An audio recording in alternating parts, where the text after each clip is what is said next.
Hi guys, Rachel here from the Confused Millennial. Welcome back to my channel, and today I'm really excited because I am sharing what I eat in a week while pregnant, also feeding my toddler. One of my most popular blog posts was from my last pregnancy where I shared healthy eating tips and what I ate in a day/week back then. My diet has changed a little bit since then. We've really focused on plants over processed, as little sugar as possible, all sorts of stuff like that. I will go ahead and leave a link in the description box below for kind of our health journey over these last 3 years. Healing my husband's psoriatic arthritis, my daughter's ER trip, passing parasites and toxins and all sorts of stuff like that, and how their kind of respective health journeys completely changed our diet. I have had very easy pregnancies both times, and I think a lot of that has to do with eating right for my body. I don't recommend like trying to copy, depending on where you're at with your diet, trying to copy exactly what we eat in a week. A, because it could be overwhelming to cook as many things as we do, and B, I don't know, in my personal experience, if I tried to make a drastic change in my diet, my body didn't feel good. It rejected it. Really starting off with one small change each week or each month, even going slow, listening to your body, figuring out the best way to eat for you. So let's jump into it. I'm gonna break this down by breakfasts, second breakfast, that's what I call it, lunch, snacks, dinner, and dessert. So I eat a lot throughout the day. Everyone in our family pretty much does. I personally am not somebody that can go ahead, print out one of those meal planning sheets and say, Monday we're having this for lunch and this for dinner. Tuesday we're having this for lunch and this for dinner. That doesn't work for me. It feels way too restrictive, and I like to have freedom to go with where my taste buds want to take me. So instead, how I operate is, here's 5 meals that we're gonna kind of like have the ingredients on hand for lunch. Here's 5 meals we'll have the ingredients on hand for dinner. And then like that day, depending on my energy, because like, let's be real, sometimes you're just tired, I just choose whatever makes the most sense for me. That's how we operate in our house. We're gonna go through this video like that too. So first up is breakfast. Getting the recommended protein intake in while pregnant is not something I do super easily. I made this smoothie my first pregnancy. It's the same smoothie I do now. It packs about 30 to 40 grams of protein. It is simply just a handful of organic spinach, a scoop of vanilla vegan protein powder, a tablespoon of flaxseed, a tablespoon of peanut butter, a banana, and an overflowing tablespoon of Greek yogurt, a cup of organic wild blueberries. Not right there. Half of your recommended intake as a pregnant person for the day. And then I don't have to worry about it. I also find that by starting my day with this, if I end up not eating things that disagree with my body doesn't thrive off of a lot of meat. I'm not fully a vegetarian. I was my last pregnancy. Before I had switched back over to my pregnancy smoothie, I was sending my husband out to Whole Foods to get like a rotisserie chicken in the middle of the day and like housing that with my hand, and then just not feeling super great. The big key for me in my digestion, because I think we all digest things differently, was eating raw in the morning my first pregnancy, which is something I do this pregnancy as well. I never had a single day of morning sickness my first pregnancy, and this pregnancy I did struggle with it for about a month. That was because of my prenatal, and I will leave a link to a blog post I did about my water aversion, because yes, I thought water was triggering my morning sickness and nausea and heartburn, and I couldn't drink water for like a month. I have a whole blog post for tips for staying hydrated when you have trouble drinking water while pregnant. That will be linked in the description box below. I usually have that morning smoothie around 9 a.m. and then around 11:30 noon, I have second breakfast, a giant serving of fruit. And I know some people will be like, the sugar! Honestly, I've been eating like this for over a year. My body feels really good on it. I have no issues like with blood sugar or anything like that. There's a big difference between sugar we get from fruit versus like sugar from processed foods. Right now, I've been on a mandarin kick. I usually have 3 to 5 mandarins. In the spring and summer, when the mango tree in our backyard is dropping fresh mangoes, I'll have 3 to 7 mangoes. I love an organic pink lady apple with a banana and 2 dates cut up and some cinnamon. It's so good. But I really just like whatever fruit we have on hand and my taste buds want is what I get. It's a good way to stay hydrated. It's a good way to get some fiber in. Also, I found that once I started eating more fruit, I started craving bad sugar less. So less chocolates, less sweets, less processed type of stuff. pasta, and it works really well for my body. So that's second breakfast, usually around 11:30 or noon. For lunch, I usually eat this around 12:30 or 1. I'm pretty loose with eating when I feel like I'm hungry.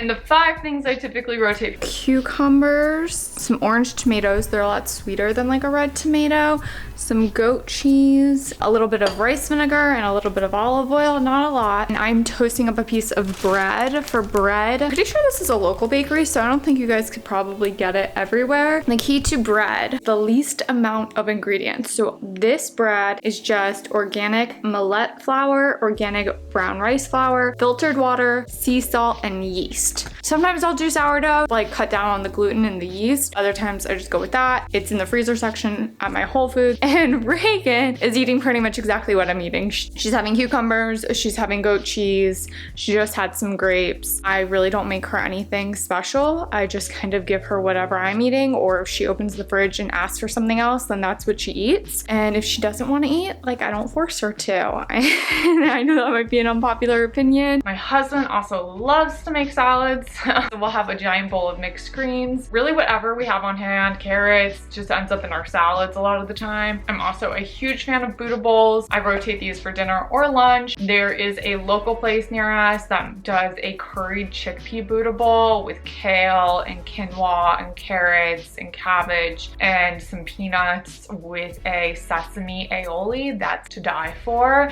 So what I'll do if we get that is I'll go ahead and make some extra grains. So whether that's routed rice, farro, something like that, add it to the bowl, and it ends up going from being 1 meal to 2 to 3 meals. If we don't pick that up, I will literally just use, once again, whatever we have on hand. Rice, mushrooms, avocado, pickled red onion is one of my favorites I make a lot. I have that linked in my Insta Story Eats highlight, how I make the pickled onions, how I make all of that. Super delicious. And I will do like a homemade honey mustard sauce sometimes on that too. I also this week got some Daily Harvest flatbreads because Eric was out of town. I figured, like, being on full-time mom duty and having to work, I was gonna be a little tired and probably not wanting to be in the kitchen much. Daily Harvest flatbreads are some of the cleanest ingredients I found. They do a really nice balance of like carbs but also vegetables. Lastly, for lunch, I love leftovers. So whatever's left over from dinner the night before very well may end up being what I eat for lunch that day. Dinner, again, about 5 dinners I like to make and rotate out. Number 1 is going to be a gluten-free pasta with some veggies, usually broccoli and mushrooms. Greens sometimes make their way in there. Really, I just open up my fridge a lot of the time and see what vegetables we need to use. That's my general rule of thumb in life, is what needs to be eaten before it goes bad. And then next dinner option I love, especially while pregnant, are some golden potatoes. Don't let anyone scare you out of eating potatoes because there's too much sugar in them when you're pregnant. I eat a lot of potatoes. I freaking love potatoes. They're so, I don't know, people have like a lot of rules with food. Eat whatever you want. I go ahead, I clean my potatoes, I rough them up with on the outside with a fork.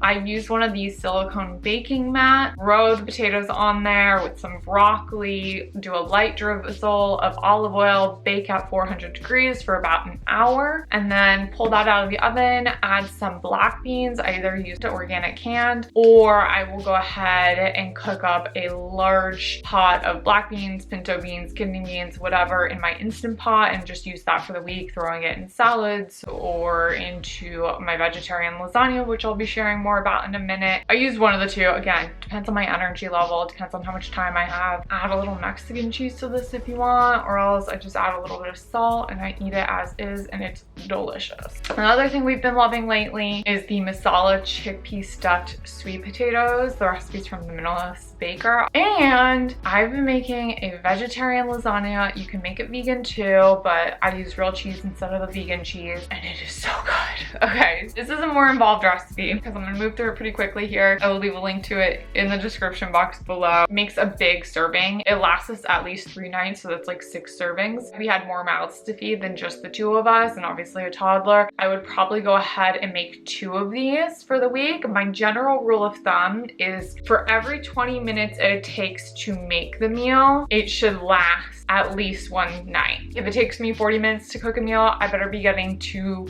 nights worth of food out of it. If it takes me an hour, I better be getting 3 nights worth of food out of it. Something like the vegetarian lasagna, which does take like an hour to make. If I had more mouths to feed, I would just make 2 of them and I'd put 1 in the freezer. That way I can save myself on time and energy. So batch cooking that way is always a good idea in my book. As far as actually making it, it's super simple. A vegan meat sauce, which is sun-dried tomatoes, pumpkin seeds, walnuts, a mix of black beans, pinto beans, and or kidney beans, chickpeas, sunflower seed butter, hemp seeds, and you're gonna go ahead, process all that in either a food processor, or I'm using a Vitamix here, and then in a large frying pan, add a little bit of oil, whatever oil you like, cauliflower rice, some sliced portobello mushrooms, some shredded carrots, some shredded onion, you can add garlic, a little bit of liquid aminos, add the walnut meat mixture from your Vitamix or food processor into the veggie frying pan once the veggies are fully cooked through, and just kind of mix that up really well. It takes like a minute, and then just go ahead and prepare your actual lasagna. So take out a deep baking dish,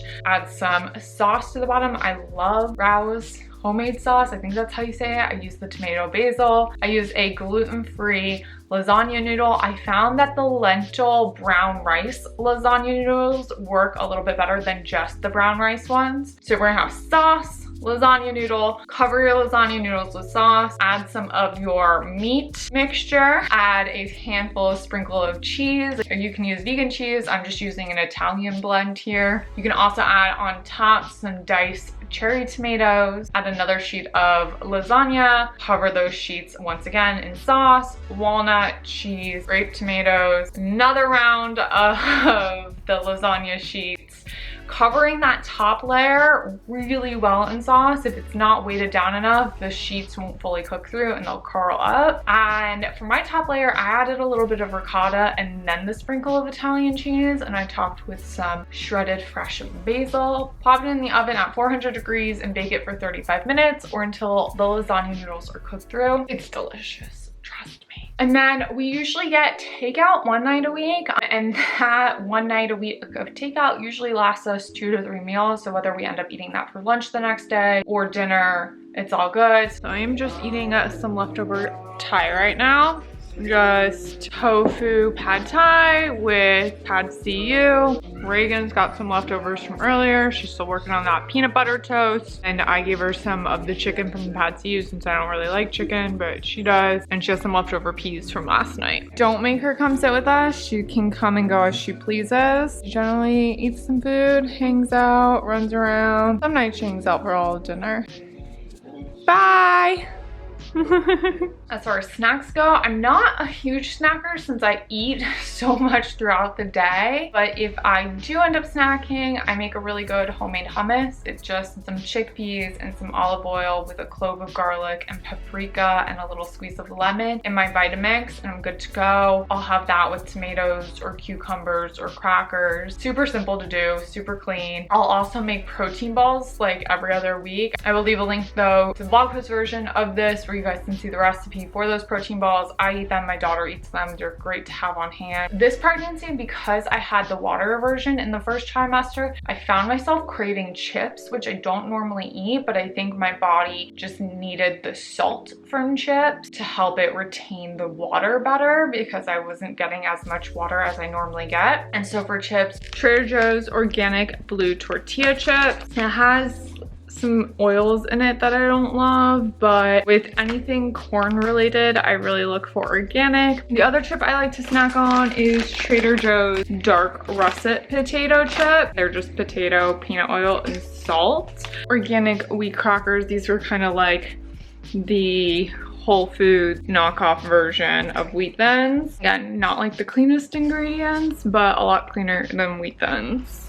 I finished dreading my Peloton, so I'm gonna have a little snack. I do the Veho pods, which are kind of like juices, smoothies, protein shakes. I think they even have coffee. Plant-based little pod things. And this is a portable blender. I'll leave a link to my full review of how it works. And I also have a taste test video coming out in like a week or two where I'm tasting like 15 new flavors from them. Fill this up with water, put your pod in, put this little guy on. And then that green light means that it's blending it up right now. Make a great snacks on the go. Throw that in your bag if you're going to the park with your toddler. I like them after I work out. That's one of my other favorite go-to snacks. So I'm having now a date with peanut butter, a little ground cinnamon.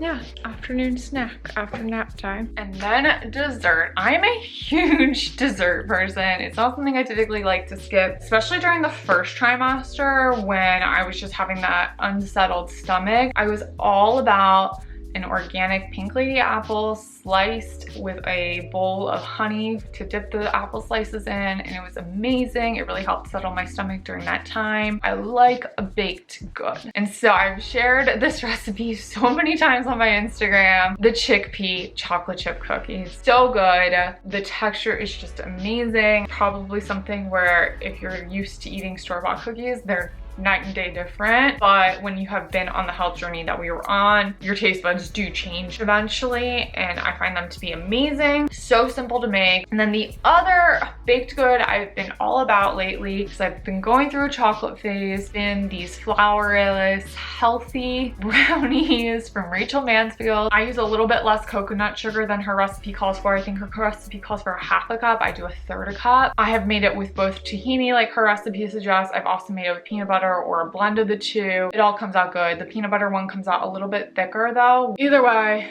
it'll get your chocolate fix, and it's a lot healthier than any of the boxed brownie mixes, and it really does not take a long time at all to make. As far as my toddler, she pretty much eats what I eat, minus we really tried to not let her eat any of our takeout food. If we are eating takeout, we'll try to pick out like the healthier things, or if we're eating pizza, we'll give her, because we get Anthony's coal-fired pizza, which is where I used to work, where the crust is kind of like charred. We'll give her like the charred part of the crust if she thinks she doesn't like it, or we'll give her just the sauces from what we're eating. My husband's a big sauce person and she's a big sauce girl. We'll let her eat her regular dinner and just let her dip it into the special sauces. As far as hacks to get her to not eat what we're eating, we usually know she's gonna want to eat from my husband's bowl. So what we'll do is we'll put some of her food on his plate, so when she wants something from his plate, he just gives her what's on her plate. She kind of is like, oh, okay, that's not that special, and she moves on pretty quickly.